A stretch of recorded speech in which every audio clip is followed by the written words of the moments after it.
Hello बच्चों, आप सब कैसे अच्छे होंगे, पढ़ रहे होंगे।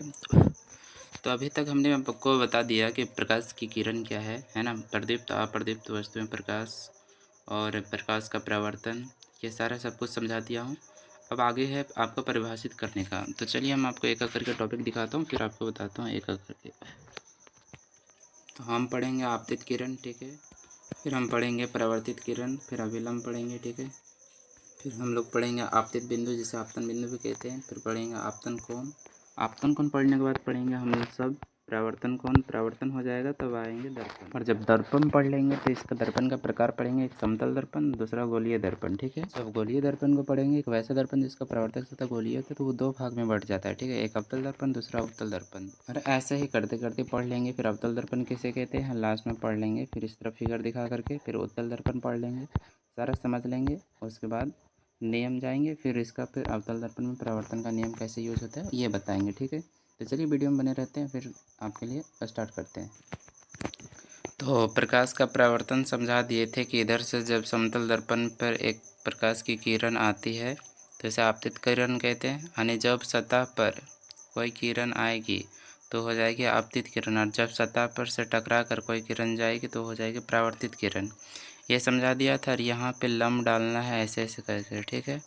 मतलब पूरा ऐसे नहीं कर देना है, कट कट मार के करना है, ठीक है। कट कट करके, ठीक है। तो ये अभिलंब हो गया। यहाँ पे एक कोण बना था आई और यहाँ पे कोण बना था आर, ठीक है। आर आई का नाम हो गया था आपतन कोण, क्योंकि आपतित किरण से बना है। और आर का नाम पड़ गया था परावर्तित कोण, परावर्तन कोण, जो परावर्तित किरण से बना है, ठीक है। और सबको परिभाषित करना है कि आपतित किरण क्या है, परावर्तित किरण, समतल दर्पण, आपतित बिंदु, अभिलंब, ठीक है। सबको परिभाषित करेंगे, ठीक। तो चलिए आगे टॉपिक बढ़ते हैं। प्रकाश का परावर्तन का नियम बता दिए थे। अब आते हैं परिभाषित की ओर कि आपतित किरण किसे कहते हैं। तो आपके स्क्रीन पर चल रहा होगा कि आपतित किरण किसे कहते हैं। सतह पर आने वाले किरण को आपतित किरण कहते हैं। जो सतह पर आएगा किरण, ठीक है, सतह पर आने वाली किरण को क्या कहते हैं, आपतित किरण। जैसे यहाँ सतह पर आ रही है किरण, ये वाली, ये सतह पर किरण आ रही है तो ये आपतित किरण हो गई। अगर सतह पर से टकरा कर कोई किरण जा रही है तो परावर्तित किरण हो गई, ठीक है। तो यही यहाँ पे लिखा हूँ परावर्तित किरण में कि सतह पर टकरा कर जाने वाली किरण को क्या कह देते हैं, परावर्तित किरण कहते हैं। सतह पर से टकरा कर जाने वाली किरण को, ठीक है। अभिलंब का मतलब होता है जो हम 90 डिग्री पर लंब खींचते हैं। तो आपतित बिंदु पर, आपतित बिंदु उसे कहते थे जहाँ ये चारों पॉइंट मिलता है इस बिंदु पे। तो यहाँ जो बिंदु लिखे थे आपतित बिंदु, इसी को कहते हैं आपतित बिंदु। तो इस बिंदु पर जो लंब डालते हैं ना ऐसे करके, ऐसे पूरा, समझ रहे, जो लंब डालते हैं उसी को क्या कहते हैं, आपतित बिंदु यानी अभिलंब। अभिलंब का मतलब जिस बिंदु पर डाला गया लंब या फिर आपतित बिंदु पर डाला गया लंब को क्या कहते हैं, अभिलंब कहते हैं, ठीक है। आगे नहीं समझे तो फिगर से समझिए। इधर देखिए, यहाँ पे अच्छे से समझिए। ये जो लंब डाला गया है, दिख रहा है ये वाला लाइन, यही वाला लाइन क्या कर रहा है, अभिलंब कहला रहा है, क्योंकि इसका नाम ही क्या है, अभिलंब। दिख रहा है कि नहीं, ये अभिलंब है। तो इस बिंदु पर क्या कर रहा है, आपतित बिंदु पर क्या कर रहा है, लंब डाल रहा है। तो बोलेंगे कि आपतित बिंदु पर डाला गया लंब को क्या कहते हैं, अभिलंब कहते हैं। ये आपतित बिंदु है कि नहीं, तो इस बिंदु पर क्या कर रहे हैं, अभिलंब डाल रहे हैं, उसी को अभिलंब कहते हैं। अब जब कोई पूछेगा कि आपतित बिंदु किसे कहते हैं, इसे क्या कहते हैं, तब बताना कि जिस बिंदु पर आपतित किरण, अभिलंब और परावर्तित किरण तीनों बिंदुओं एक पर मिलती है उसी को क्या कहते हैं, परावर्तित नहीं, आपतित बिंदु। चलिए आगे दिखाते हैं आपको। देखिए यहाँ पे वही लिखे हैं कि जिस बिंदु पर आपतित किरण, अभिलंब तथा परावर्तित किरण मिलती है उसे आपतित बिंदु कहते हैं। मतलब जिस बिंदु पर, तो बिंदु तो यहाँ बना था ऐसे, ये दर्पण था,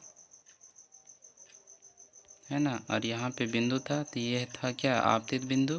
तो आपतित बिंदु पर कौन कौन मिल रहा है, आपतित बिंदु पढ़ रहे हैं तो आपतित बिंदु पर कौन कौन है?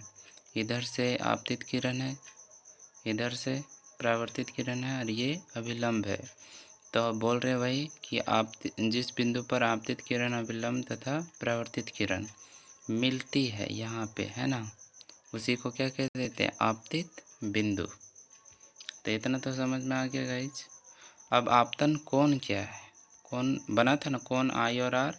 यहाँ पे आपको हम छाप के दिखाते हैं। ये था, ये आपका क्या है? दर्पण है, समतल दर्पण, ठीक है। ये रंगना पड़ेगा, है ना। और यहाँ से किरण आया था, परावर्तित किरण है, नहीं आपतित किरण है, ठीक है। और यहाँ से टकरा के गया तो ये परावर्तित किरण। चलिए, और यहाँ पे जो कोण बना वो था आई, और इसका नाम था क्या? अभिलंब।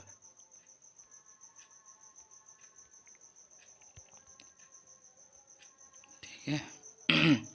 तो ये अभिलंब हो गया। यहाँ पे जो कोण बना वो आर था। तो आई का नाम क्या था? आई का नाम था आपतन कोण, और आर का नाम था परावर्तन कोण, ठीक है। तो आई का जो बन रहा है कोण, वो किसके किसके बीच बन रहा है? आपतित किरण और अभिलंब के बीच। ये अभिलंब है और ये आपतित किरण है, इसी के बीच बना है ये आपतन कोण। तो बोलेंगे कि आपतित किरण तथा अभिलंब के बीच बने कोण को आपतन कोण कहते हैं, ठीक है। अभिलंब तथा आपतित किरण तथा अभिलंब के बीच बने कोण को आपतन कोण कहते हैं, और इसे आई से दर्शाया जाता है। बस इतना ही था। तो फिर परावर्तन कोण खुद से आप बोल सकते हो कि परावर्तित किरण और अभिलंब के बीच बने कोण को क्या कहते हैं? परावर्तन कोण कहते हैं। Very good. देखिए, इधर से आ रहा था तो यहाँ आपतित किरण से बना, आपतित किरण से बना आपतन कोण, और परावर्तित किरण से बना परावर्तन कोण, और ये बीच में अभिलंब का काम कर रहे हैं दोनों साइड से, है ना। तो वही लिखे हम, परावर्तित किरण तथा अभिलंब के बीच बने कोण को परावर्तन कोण कहते हैं। परावर्तित किरण तथा अभिलंब के बीच बने कोण को परावर्तन कोण कहते हैं। चलिए अब आगे बढ़ते हैं। दर्पण। आज चैप्टर यहाँ से स्टार्ट होता है, दर्पण, है ना। दर्पण किसे कह सकते हैं? कि वैसा सतह जिससे प्रकाश की किरण क्या हो जाती है? परावर्तित हो जाती है। परावर्तित का मतलब होता है मुड़ जाना। क्या होना? मुड़ जाना। जैसे कि अगर हम इधर से लाइट मारें तो ये लाइट पास नहीं होना चाहिए। क्या होना चाहिए? परावर्तित का मतलब मुड़ करके दूसरे दिशा में आना चाहिए, ठीक है। तो वही यहाँ पे लिखा है कि वैसा सतह जिससे प्रकाश की किरण क्या हो जाती है? परावर्तित हो जाती है। जा तो रही थी इस दिशा में, मुड़ गई इसी दिशा में, है ना, उसी को कहते हैं परावर्तित। तो याद रखिएगा कि वैसा सतह जिससे प्रकाश की किरण क्या हो जाती है? परावर्तित होती है, उसे दर्पण कहते हैं। अब दर्पण होता है दो प्रकार का। दर्पण दो प्रकार का, कौन कौन सा? पहला है समतल दर्पण, दूसरा है गोलीय दर्पण, ठीक है। तो पढ़ेंगे पहला कि समतल दर्पण किसे कहते हैं। तो समतल दर्पण उसे कहते हैं, देखिए यहाँ पे फिगर दिख रहा है, ये रंगा हुआ भाग, यही है समतल दर्पण। तो इस तरफ है आपका परावर्तक सतह और इधर है रंगा हुआ भाग, है ना। तो यहाँ पे बोलना कि वैसा दर्पण जिसका परावर्तक सतह समतल होता है, समतल मतलब एकदम सीधा, है ना, सीधा है, तथा फोकस दूरी अनंत पर है। फोकस दूरी इसका पता है कि किधर जा रहा है, इधर अनंत पर है ना। और बस वही बोल रहे हैं, समतल दर्पण का फोकस दूरी अनंत पर होता है और जिसका परावर्तक सतह समतल होता है। बस खत्म। बस इतना ही कहना है कि वैसा दर्पण जिसका परावर्तक सतह क्या होता है? समतल होता है। ये समतल तथा फोकस दूरी अनंत पर, इधर पता नहीं कहाँ तक जाएगा, है ना, अनंत पर है। ये हो गया समतल दर्पण। फिगर देख लीजिए, इधर रंगा हुआ भाग होना चाहिए और इस साइड परावर्तक सतह। अब पढ़ते हैं गोलीय दर्पण। चैप्टर स्टार्ट होता है यहाँ से, अवतल दर्पण, उत्तल दर्पण, ठीक है। अब आता है कि गोलीय दर्पण क्या है। तो गोलीय दर्पण कुछ नहीं है, एक गोला वाला भाग है ना। वैसा दर्पण जिसका परावर्तक सतह ही क्या हो जाता है? गोलीय, उसे गोलीय दर्पण कहते हैं। खत्म। वैसा दर्पण जिसका परावर्तक सतह गोलीय हो। अब गोलीय दर्पण का दो प्रकार, प्रावर्तक सतह गोलीय, इसका मतलब समझे, मतलब इसका जो अंदर का जो भाग है वो बाहर से रंगा है, लेकिन प्रावर्तक सतह क्या है, उसका गोल है ना अंदर से उसे गोलीय दर्पण कहते हैं। ठीक है,